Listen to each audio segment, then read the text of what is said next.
ॐ स्थापकाय च धर्मस्य सर्वधर्मस्वरूपिणे अवतारवरिष्ठाय रामकृष्णाय ते नमः। जननीं शारदां देवीं रामकृष्णं जगद्गुरुं पादपद्मे तयो स्थित्वा प्रणमामि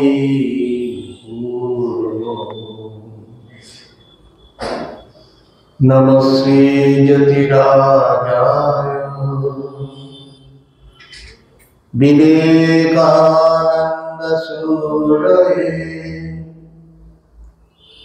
सच्चित्सुखस्वरूपाय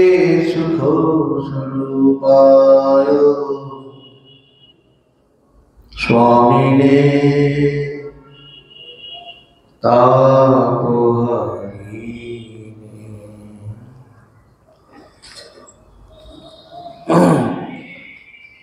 नारदीय भक्ति सूत्र আমরা আগে অনেকভাবে বলা হয়েছে, তবুও একটুখানি স্মরণ করবার জন্যে। অনেকদিন পরে হচ্ছে তো, প্রায় মোর দ্যান 1 মান্থ, তাই যারা শ্রী শ্রী রামকৃষ্ণ কথামৃত পাঠ করছেন বা করেছেন তারা জানেন ঠাকুর শ্রী রামকৃষ্ণ বিভিন্ন জায়গায় বলেছেন কলিতে নারদীয় ভক্তি।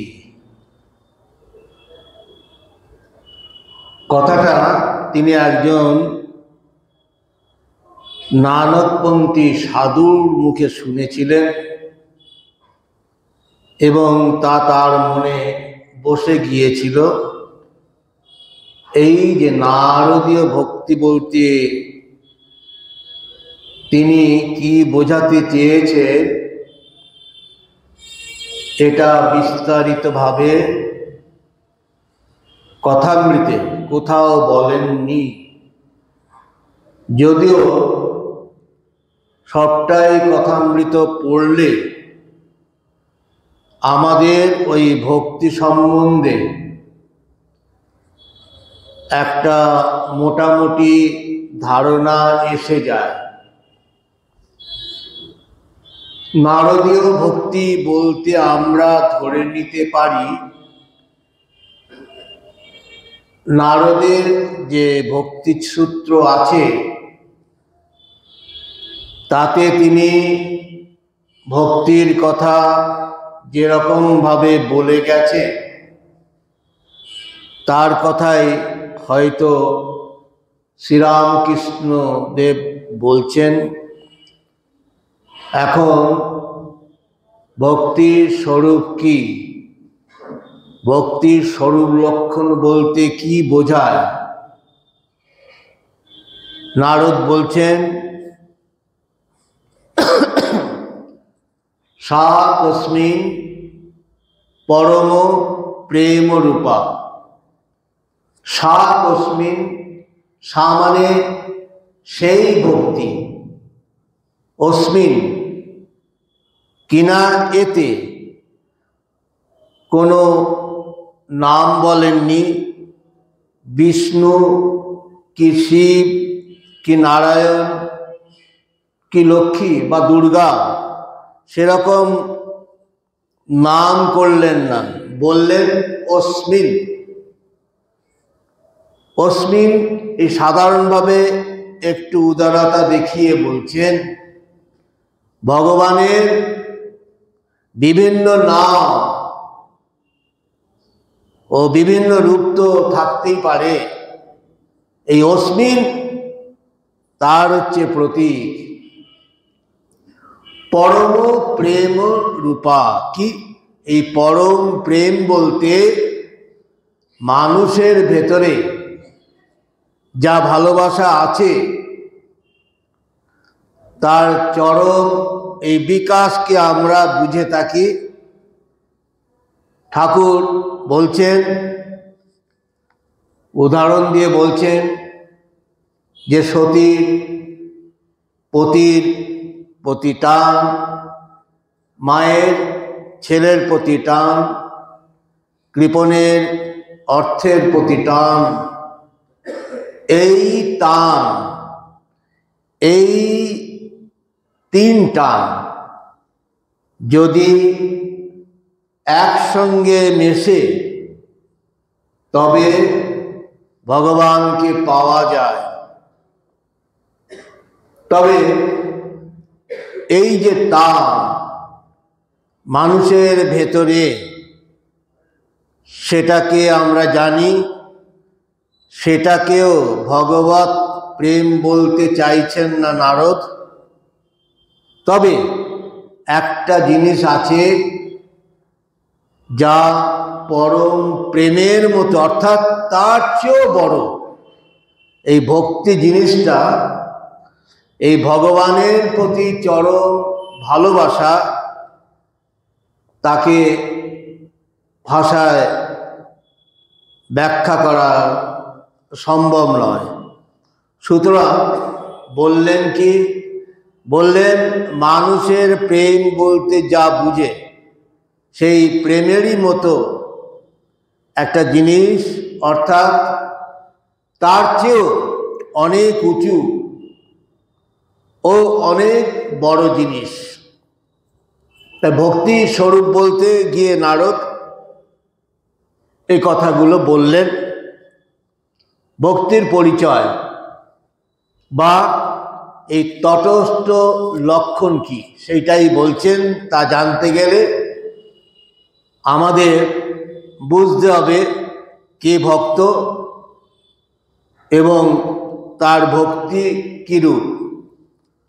সেখানে নারদ প্রথমে গর্গ ও ব্যাসের কথা বলছেন।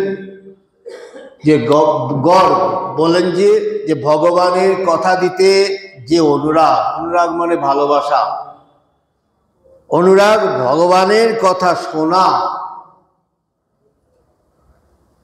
বা বলা বা লীলা প্রভৃতি নিয়ে আলোচনা করা, এই তার প্রতি যে ভালোবাসা, সে যে অনুরাগ, তাকেই এই ভক্তি বলছে। তা সুতরাং আবার ব্যাসও বলছেন এই পূজাদি, যেমন পূজা অর্চনা করা, বন্দনা করা, এই সব ব্যাপার তাকেই বলে ভক্তি। তার প্রতি যে অনুরাগ, ভালোবাসা, আমার পূজা করতে ভালো লাগে ভগবানকে, এটাই হলো ভক্তি। তারপর তুলছেন শাণ্ডিল্যের মতো, শাণ্ডিল্যের মত। নারদ বলছেন, একটা শ্লোকে বলছেন যে আত্মরতি অবিনোদন ইতি শাণ্ডিল্য, অর্থাৎ শাণ্ডিল্যের মতটা কিনা আত্মরতিকে একটু বাদ না দিও, ভগবানের প্রতি যে অনুরাগ তাকে বলে ভক্তি। অর্থাৎ এই যে জ্ঞান মিশ্রা ভক্তির কথা শাণ্ডিল্য বলছেন বা বললেন, জ্ঞান থাকছে, তার সঙ্গে এই মিশ্রিত থাকছে ভক্তি। কিরকম? এই জ্ঞানী যারা, তারা মনে করেন পরব্রহ্ম রয়েছেন, পরমাত্মা নির্গুণ ব্রহ্ম, তিনি যখন সৃষ্টি স্থিতি প্রলয় করতে চান তখন তিনি সগুণ ঈশ্বর রূপ ধারণ করেন, পরমেশ্বর রূপে নিজেকে বা নিজের শক্তিকে বিকাশ করেন। এই যে পরমেশ্বর, তার প্রতি যে ভালোবাসা, এটাই ভক্তি। ঠাকুর শ্রীরামকৃষ্ণ বলছেন, যতক্ষণ পর্যন্ত এই আমি বুদ্ধি আছে ততক্ষণ পর্যন্ত এই জীব জগৎ ঈশ্বর সবই আছে, সবই মানতে হবে, মানতে হয় এই অদ্বৈতবাদীরও। ততক্ষণ পর্যন্ত ভক্তিকে এড়িয়ে আমরা যেতে পারি না। এই ভক্তি নিয়ে আমাদের থাকতে হবে। তাই বলছেন, এই যে আত্মজ্ঞান, আমি কে, আমি শরীর নই, মন নই, বুদ্ধি নই, তার অতীত যে আমি, সেই আমির স্বরূপটা কি করে জানব? না সগুণ ব্রহ্মের উপাসনা করে বা ঈশ্বরের উপাসনা করে যখন তার কাছে যেতে পারব, তখন তিনি বুঝিয়ে দেবেন তার স্বরূপটা কি এবং আমার স্বরূপটা কি। এই হচ্ছে জ্ঞানী ভক্তের পথ। এই জ্ঞান মিশ্রা যে ভক্তি, এটাকেই নারদ নিলেন না। না নিয়ে তিনি কি বললেন? নারদস্তু। কিন্তু নারদের মতে হচ্ছে কিনা সেই এই তদর্পিত, সংস্কৃত একটি শ্লোক, তদর্পিত অখিল আচরতা তদ বিস্মরণে পরম ব্যাকুলতা ইতি চ।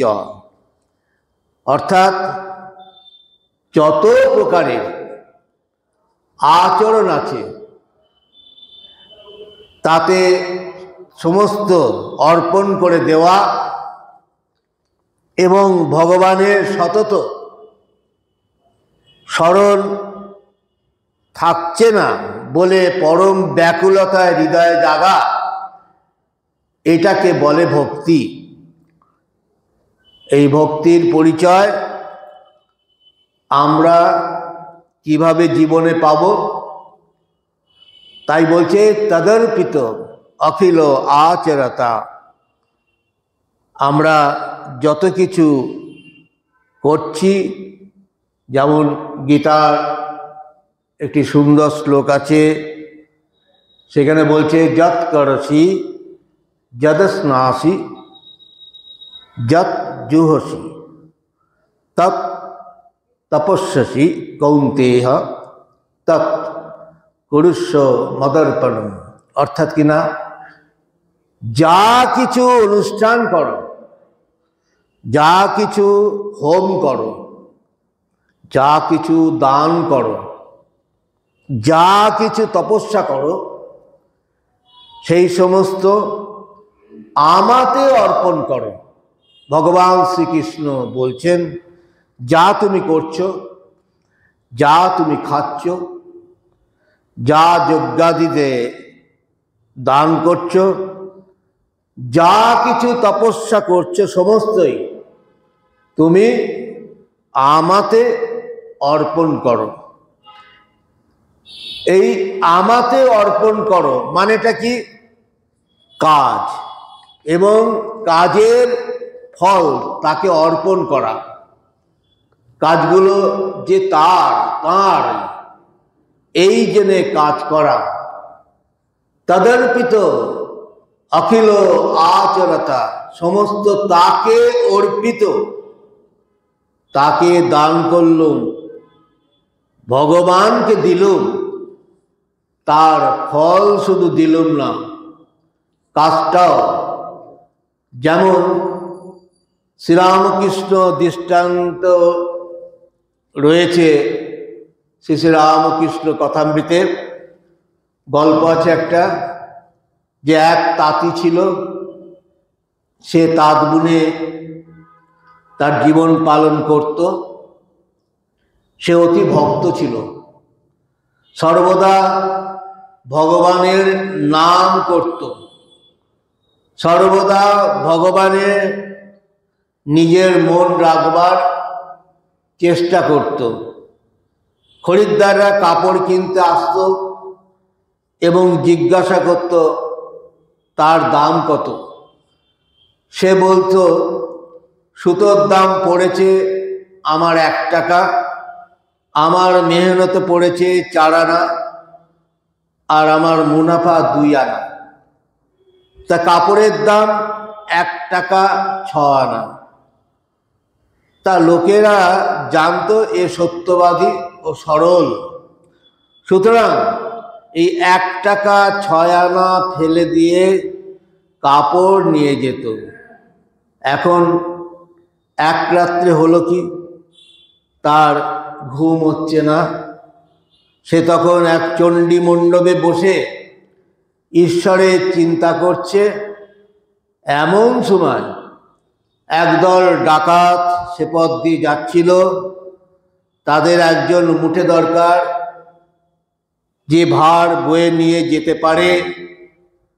তা দেখলে তাঁতিটা বসে আছে, তাকে তারা ধরে তাদের সঙ্গে নিয়ে চলল ডাকাতি করতে। ডাকাতি করল, বোঝাটা চাপিয়ে দিল তার ঘাড়ে।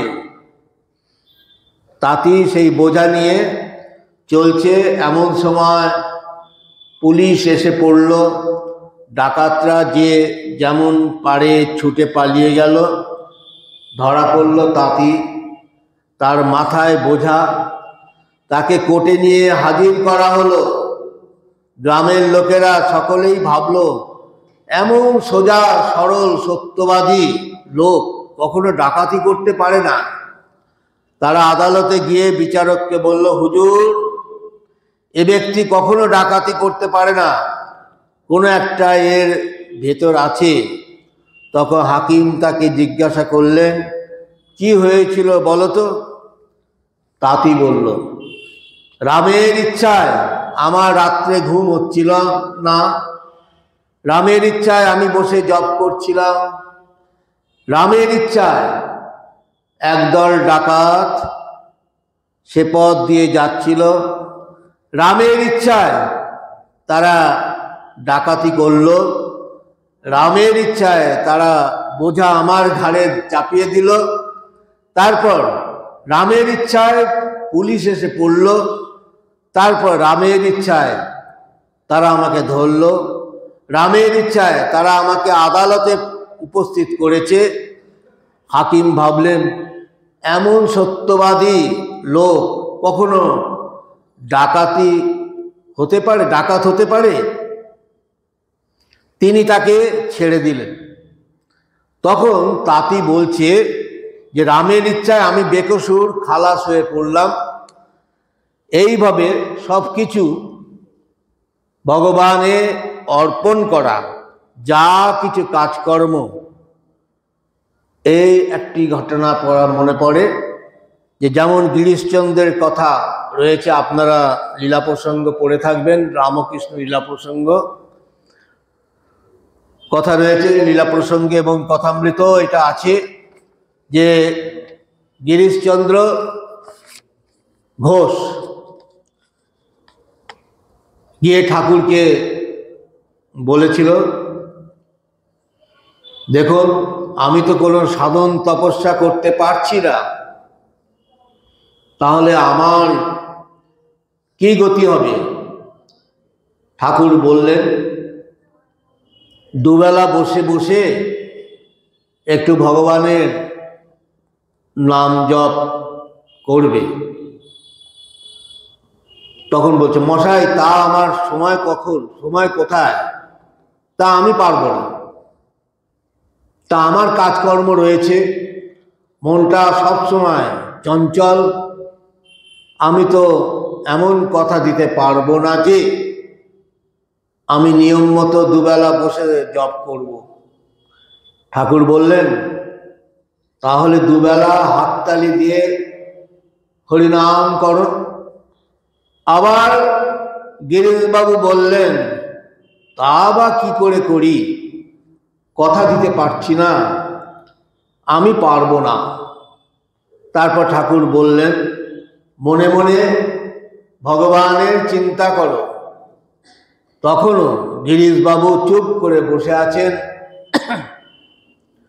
তা ঠাকুর বলছেন, তুমি বলবে, তাও আমি কথা দিতে পারবো না, তাহলে তুমি আমাকে বকলমা দাও, আমায় পাওয়ার অফ অ্যাটর্নি দাও, আমি তোমার হয়ে সব করব। কে বলছেন? ভগবান শ্রীরামকৃষ্ণ গিরিশচন্দ্রকে বলছে, পাওয়ার অফ অ্যাটর্নি, বকলমার কথা বলছে, আমি তোমার হয়ে সব কিছু করব, তোমাকে কিছু করতে হবে না। গিরিশচন্দ্র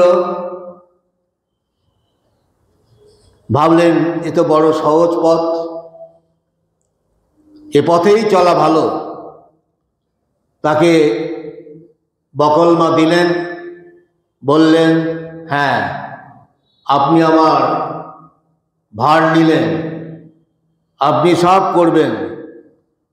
তারপর বাড়িতে এসে ভাবছেন, এ তো ভয়ানক বিপদে পড়া গেল, আর তো আমি আমার বলা চলবে না। আমি কাজ করছি, আমার কাজ, আমার ফল, এ তো আর কিছুই বলা চলবে না, সবই ঠাকুরকে দিয়ে দিয়েছি।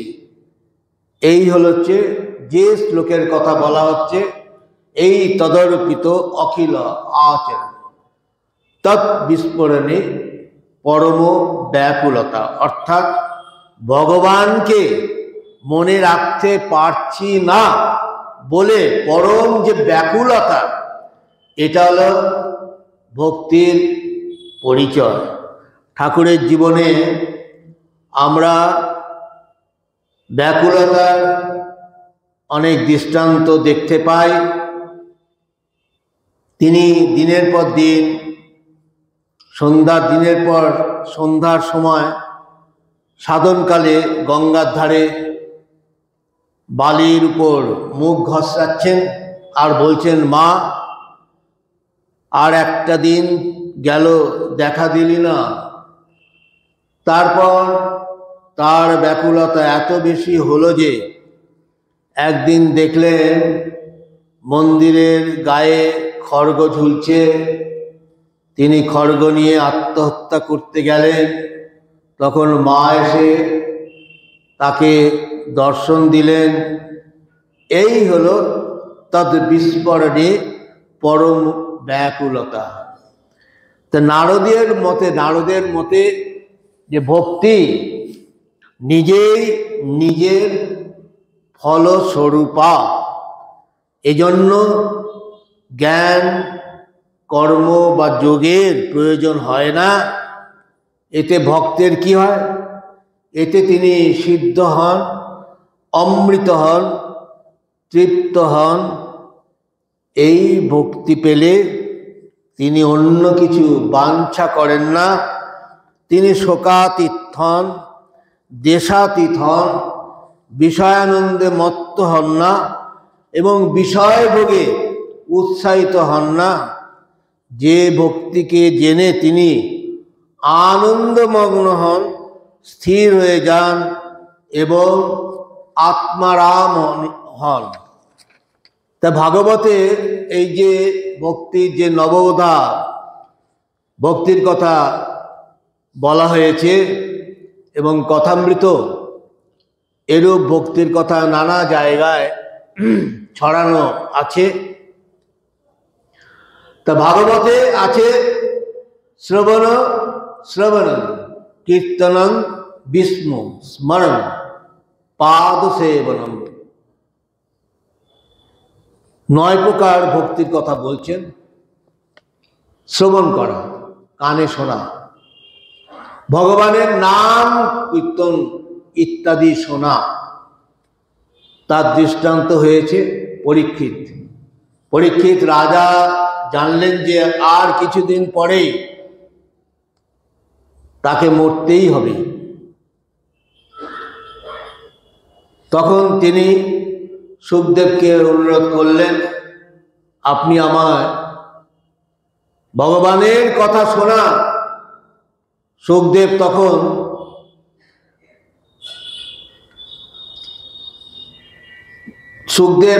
তখন বলতে লাগলেন, পরীক্ষিত শুনতে লাগলেন।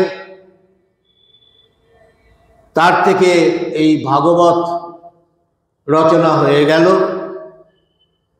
এই হচ্ছে ভাগবত কথা শ্রবণ। তারপর বলছে কীর্তন। নারদ ত্রিভুবনে ভগবানের নাম কীর্তন করে বেড়াচ্ছেন। তিনি হচ্ছেন কীর্তনের প্রকৃত দৃষ্টান্ত। আর ভগবান নারদকে বলছিলেন, নাহং তিষ্ঠামি বৈকুণ্ঠে যোগিনাং হৃদয়েন চ মদ্ভক্তা যত্র গায়ন্তে তত্র তিষ্ঠামি নারদ। অর্থাৎ, হে নারদ, আমি বৈকুণ্ঠ থাকি না, যোগীদের হৃদয়ে থাকি না। ভক্তরা যেখানে আমার নাম কীর্তন করে আমি সেখানেই থাকি। শ্রবণং কীর্তনং বিষ্ণু স্মরণং পাদ সেবনং। অর্থাৎ কিনা স্মরণ করা, সর্বদা তার নাম স্মরণ। যেমন পম্পাবরে গিয়েছিলেন শ্রীরামচন্দ্র ও লক্ষ্মণ, দেখলেন একটি কাক বারবার আসছে জল খেতে, কিন্তু জলের কাছে এসে জল না খেয়ে ফিরে যাচ্ছে। লক্ষ্মণ তখন রামচন্দ্রকে জিজ্ঞাসা করলেন, একই ব্যাপার, কাকটি জল খেতে এসে জল না খেয়ে চলে যাচ্ছে কেন? রামচন্দ্র বললেন, ও সর্বদা রাম নাম জপ করছে, পাছে রাম নাম ভুল হয়ে যায়, সেজন্য সে জল খেতে পারছে না। এ হলো সর্বদা তার স্মরণ করা। তারপর পাদ সেবনম, তার পদসেবা করা। যেমন লক্ষ্মী ভগবানের পদসেবা সর্বদা করছেন, এই রকম সর্বদা পদসেবাতে নিরত থাকা হচ্ছে একটি ভক্তি। এটা হচ্ছে ভক্তির লক্ষণ। তারপরে অর্চনাং বন্দনাং দাস্যং, তার অর্চনা করা, পূজা করা। শোনা যায় যে পৃথু রাজা বলে একজন রাজা ছিলেন, তিনি ভগবানের পূজা করতে বিশেষ আনন্দ বোধ করতেন বা আনন্দ পেতেন, এবং সর্বদা তিনি ভগবানের পূজাতে নিমগ্ন থাকতেন। তারপর তার বন্দনা করা, স্তব স্তুতি ইত্যাদি পাঠ করা, আমরা সেটা দেখতে পাই গরুরের জীবনে। গরুর সর্বদা এই কর জোড়ে দাঁড়িয়ে আছেন বিষ্ণুর সামনে, সর্বদা যেন তার প্রার্থনা করছেন, সর্বদা যেন স্তব স্তুতি করছেন। তারপর দাস্যং, দাস ভাব অবলম্বন করা হনুমানের চরিত্রে, মহাবীরের চরিত্রে দেখতে পাওয়া যায়। সুতরাং তিনি শ্রীরামচন্দ্রের দাস রূপে সর্বদা কাজ করে যাচ্ছেন। শ্রীরামচন্দ্রের যা কিছু দরকার বলবার আগেই সেভাবে সেগুলো করে যাচ্ছেন। তারপর বলছেন সক্ষম সখার ভাব, যেমন শ্রীদাম সুদাম প্রভৃতি ছিল, তারা ভালোবেসে সরলভাবে ভগবানকে পেয়েছিলেন। তারা তাকে তপস্যা করে বা নানা রকম স্তবস্তুতি করে পাননি, তারা ভালোবাসার দ্বারা সখারূপে পেয়েছিলেন ভগবান শ্রীকৃষ্ণকে। এটি হচ্ছে সক্ষম। তারপর আত্মনিবেদন, নিজেকে সঁপে দেওয়ার ভগবানের শ্রীচরণে, যেমন প্রহ্লাদ করেছিলেন। তাকে কত কষ্টের ভেতর দিয়ে যেতে হয়েছিল। তার বাবা চেষ্টা করেছেন যাতে তিনি নারায়ণের নাম না করেন, কিন্তু প্রহ্লাদ কিছুতেই ছাড়লেন না। তিনি সর্বদাই ভগবানের নাম করছেন এবং নানা রকম যন্ত্রণার মধ্যে, যেমন আগুনে ফেলে দেওয়া, হাতির দিয়ে মারানো ইত্যাদিতে তার ভ্রুক্ষেপ নেই। এই হল ভাগবতের মতে ভক্তি লাভের বিভিন্ন উপায়। আজকে এই পর্যন্ত থাকুক। যা শুনলেন স্মরণ মনন নিদিধ্যাসন করুন এবং ভগবানের স্মরণ মনন করলে কি আর বলবো, জন্ম জন্মান্তরে তার সমস্ত কিছু যা কিছু হচ্ছে সব পাপ স্খলন চলে যায়। সুতরাং তার সেবা করাই, তার দিকে তাকিয়ে থাকাটাই হচ্ছে আসল হচ্ছে সাধন। এটাকে বলছে ভক্তি। যা কিছু বলা যায় তার বাইরে আমরা যেন চেষ্টা করব না যেতে পারি। সর্বে সুখিনা ভবন্তু, সর্বে সন্তু নিরাময়া, সর্বে ভদ্রাণি পশ্যন্তু, মা কশ্চিৎ দুঃখ ভাগ ভবেৎ।